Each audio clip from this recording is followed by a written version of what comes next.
নমস্কার বন্ধুরা, স্বাগত জানাই তিতিক্ষাস কিচেন ব্লগ চ্যানেলে। আজকের এপিসোডে আমরা নিয়ে এসেছি আরেকটা দক্ষিণ ভারতের বিখ্যাত রেসিপি, টমেটো রাইস আর রায়তা। আজকের রায়তাটা আমরা ফোড়ন দিয়ে তৈরি করেছি।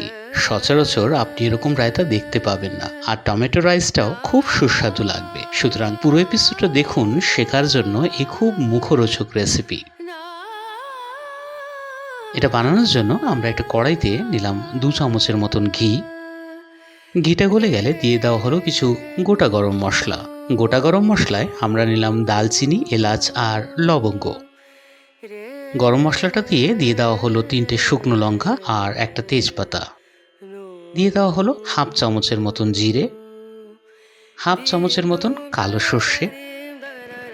এবার এগুলোকেও ভেজে দিয়ে দেওয়া হলো হাফ চামচের মতন ছোলার ডাল। দক্ষিণ ভারতীয় খাবারগুলোতে বেশিরভাগ ক্ষেত্রে ফোড়নে ছোলার ডাল আর বিউলির ডাল দেওয়া হয়, সুতরাং দিয়ে দেওয়া হলো হাফ চামচের মতন বিউলির ডাল।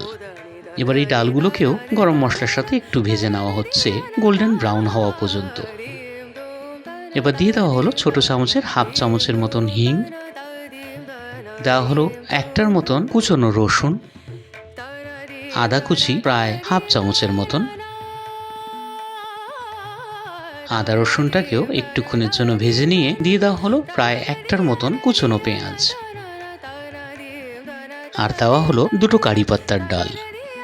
পেঁয়াজগুলোকে খুব একটা বেশি ভাজবেন না, একটু রং বদলালেই বুঝে যাবেন পেঁয়াজ হয়ে গেছে। দিয়ে দেওয়া হলো 2টো কুচনো কাঁচা লঙ্কা আর 8 থেকে 10টার মতন কাজু। এবার দিয়ে দেওয়া হলো মাঝারি সাইজের 4টা টমেটো কুচি। টমেটো রাইসে টমেটোটাই তো মেন ইনগ্রিডিয়েন্ট, তাই না? দিয়ে দেওয়া হলো হাফ চামচের মতন নুন। এবার ঢাকনা লাগিয়ে 2 মিনিটের মতন ছেড়ে দেবেন টমেটোটা একটু গলার জন্য। এই যে টমেটোটাও ভালো মতন সেদ্ধ হয়ে গেছে। এবার দিয়ে দেওয়া হলো হাফ চামচের মতন ধনে গুঁড়ি, সাথে দেওয়া হলো ছোট চামচের হাফ চামচের মতন হলুদ, হাফ চামচের মতন কাশ্মীরি লাল লঙ্কা পাউডার। এই কাশ্মীরি লাল লঙ্কা পাউডারটা খুব সুন্দর একটা কালার নিয়ে আসবে আজকে টমেটো রাইসে। এবার দিয়ে দেওয়া হলো প্রায় 500 মিলিলিটারের মতন জল। জলটা মশলার সঙ্গে মিলিয়ে অপেক্ষা করব একটু ফুটে ওঠার।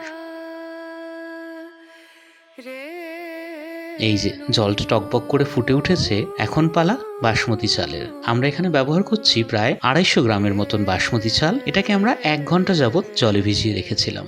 আপনি এই কাজটা যে কোনো বাসমতি রাইস দিয়ে করতে পারেন। এবার চালটা দিয়ে এটাকে ছেড়ে দেবেন হাই ফ্লেমে ততক্ষণ যতক্ষণ এটা ফুটে না ওঠে। একবার ফুটে যাওয়ার পর ঢাকনা লাগিয়ে কম আঁচে ততক্ষণ ছেড়ে দেবেন যতক্ষণে চালটা ভালো মতন সেদ্ধ না হয়ে যায়।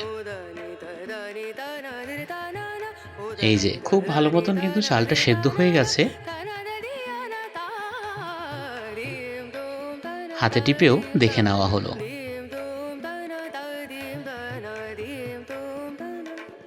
বেশ কয়েকটা পুদিনা পাতা দিলেই কিন্তু আমাদের রেসিপি একদম রেডি হয়ে যায়।